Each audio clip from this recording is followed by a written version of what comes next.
My bigger sister, she yells at me a lot, and I try to be mature enough to tell her to shut up in a nice way, but then she just yells at me more.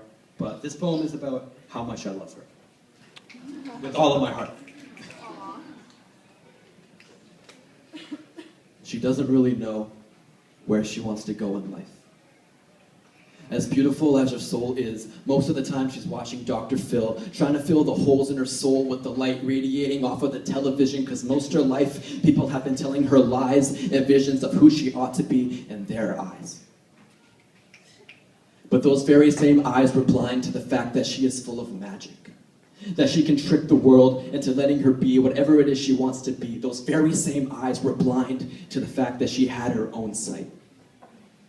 That was until they put blindfolds over her eyes while she was still just a baby, craving to see new sights to seize, new dreams to dream, new nights without crying herself to sleep, new meanings to find in herself and the rest of the world that enveloped her like a first kiss on the lips of consciousness. They screamed into her ears all the things she could never be, till she was deaf to her own unique abilities. Deaf. Keep in mind, she was already blind and she couldn't see, but now she was so deaf, she couldn't hear herself breathe, so she lived her life assuming she was already dead, but the demons were all too consuming and she couldn't reach angel's hand to take her into heaven, so she was left forsaken to God like Satan, when her only sin was being too young to understand the dangers of the environment she was in.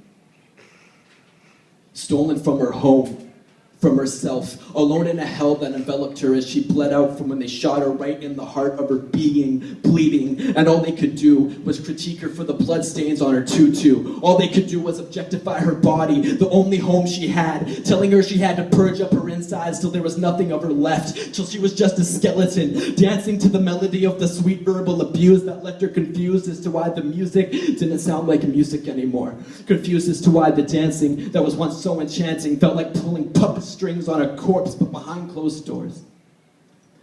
Behind the Halloween costume they made her wear to celebrate the monsters that haunted her nightmares, she is sleeping peacefully, soon becoming lucid, and knowing that one day she will wake and everything will be okay. And day by day she takes a step further to the world she left behind oh so many years ago, and she feels even closer to the home she was taken from. And day by day the blindfold loses its grip on her vision, beginning to slip, and peaks of light fight through the crevices right into her dilated pupils. Day by day, the echoes of what the devils would say begin to fade till she can only hear her own voice.